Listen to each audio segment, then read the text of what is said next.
Hello everyone, I am Casey the Gamer, and it is time for another game review. Today we are taking a look at the first entry in one of my favorite game franchises of all time. The original Metroid for the NES. Oh yeah.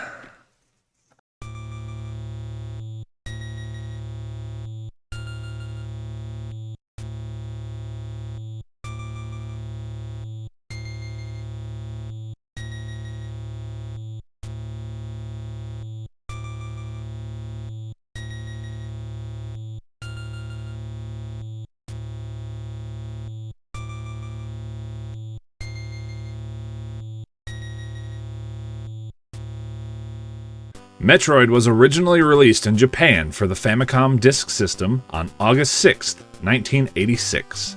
It was released in North America on the NES on August 15, 1987.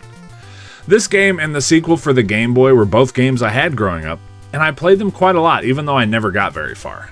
In fact, playing this game for the review is my very first time beating it.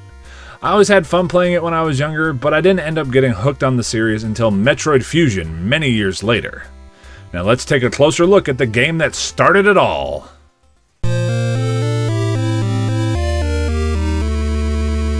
Space pirates have attacked a deep space research ship and stolen a capsule containing a life form from the planet SR-388. That life form is the titular Metroid. The space pirates' goal is to replicate the Metroid and use it as a biological weapon to destroy anyone who stands in their way. Metroids are very dangerous as they can latch on to their victims and drain their life force, leaving them as nothing more than a husk. The Galactic Federation police discover the space pirates' base on the planet Zebes. They try to launch an attack but are unsuccessful. The Galactic Federation decide to send in the greatest bounty hunter of all, Samus Aran, to put a stop to the space pirates, Metroids, and Mother Brain. Samus infiltrates the planet and collects all manner of upgrades and battles all kinds of alien creatures while exploring the labyrinthian planet. Samus eventually encounters Kraid, one of the more deadly space pirates. Samus defeats Kraid and gets further into the base and battles another space pirate, Ridley. Ridley is also defeated and Samus gets to the final area and encounters several Metroids. Turns out the replication process has been working. Samus defeats the Metroids with the amazing combo of the Ice Beam and the missiles, and finally comes face to face with Mother Brain. Samus fights and defeats Mother Brain by pummeling her with missile after missile. With Mother Brain defeated, the base is set to self-destruct. Samus hurries out of the exploding base and escapes just in time.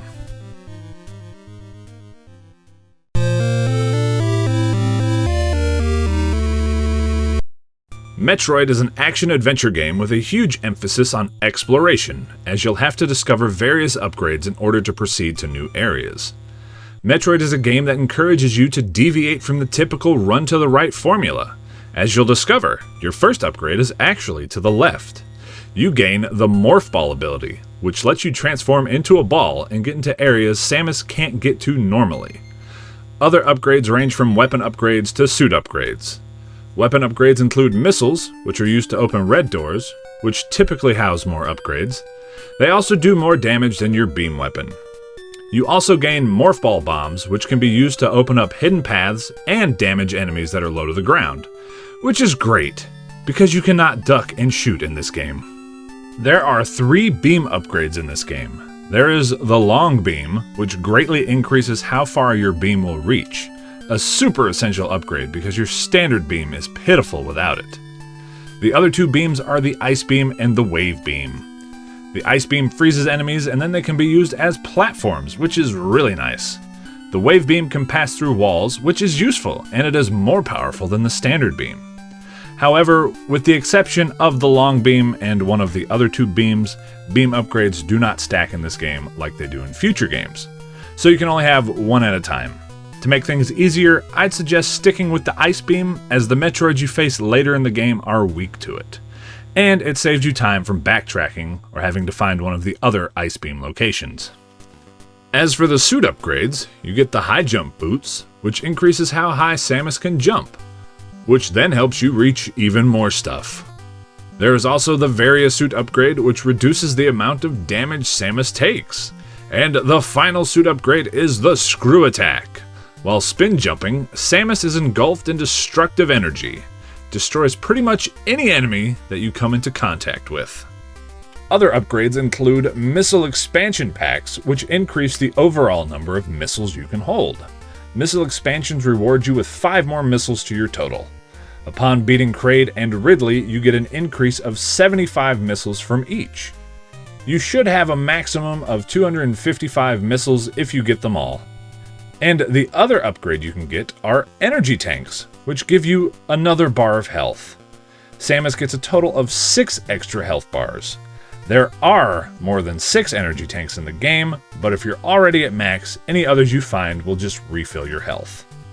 So you explore the planet, collecting upgrades and fighting aliens and all that good stuff. In order to reach the final area of the game, you must defeat both Kraid and Ridley. Once they are dealt with, the way to Mother Brain opens up.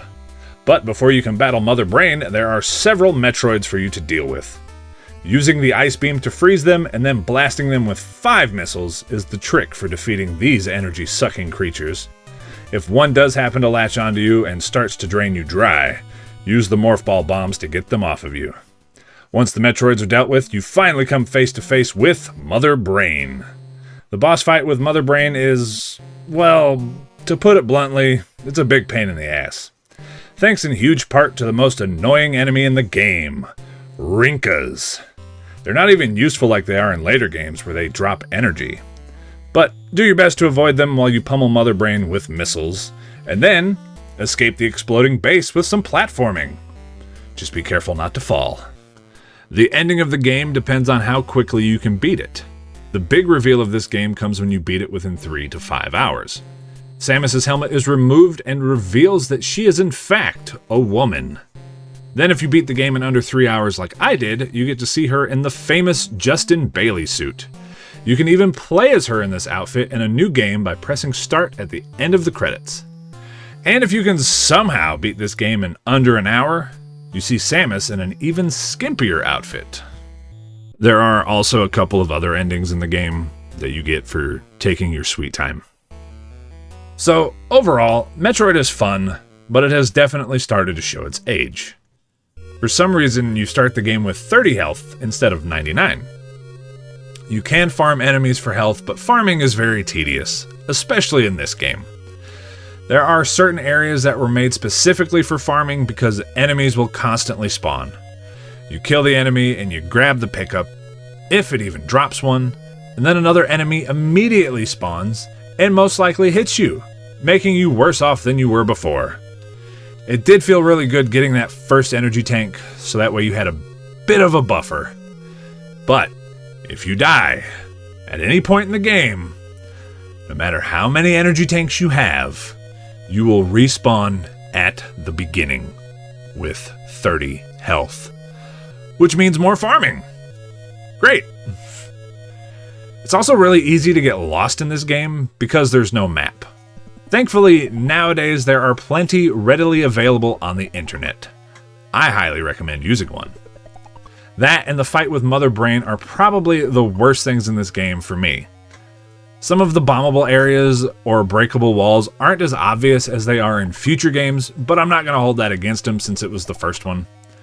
Besides, just bomb everything you can. It's the Metroid way.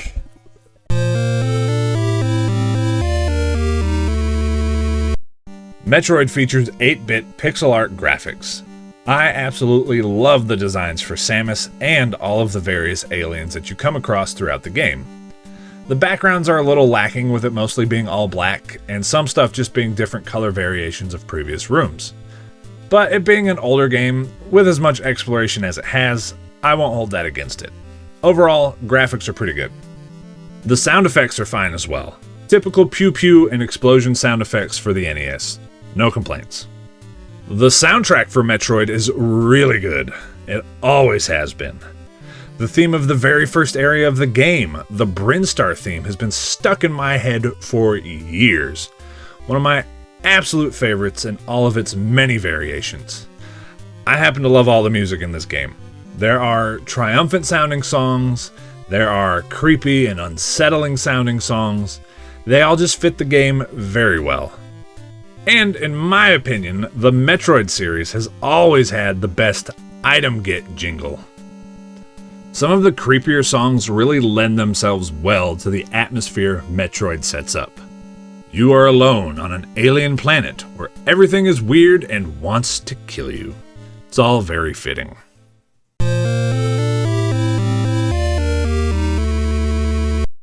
So, I really love the Metroid franchise as a whole.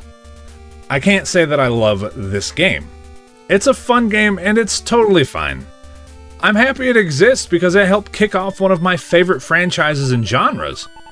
But unless you're just really curious about it, or you have that itch to finally conquer a game you played as a kid but could never beat, I say stick to Metroid Zero Mission, the incredible remake of this game for the Game Boy Advance. That being said, again, I am really happy this exists. It introduces like one of the very first badass female lead characters in video games. Samus Aran is goddamn amazing. The idea of this game is awesome, and where the franchise eventually goes is absolutely freaking incredible. So while it might not be my favorite in the franchise, I give big thanks to the original Metroid for getting the ball rolling. Thank you all so much for watching. I greatly appreciate it. Go ahead and like, comment, subscribe, and all that good stuff. And if you want to see more of me, you can catch me streaming all kinds of games over on my Twitch channel, which is twitch.tv/CaseyTheGamer91. I hope you all have a wonderful day, and I hope to catch you next time. Peace out!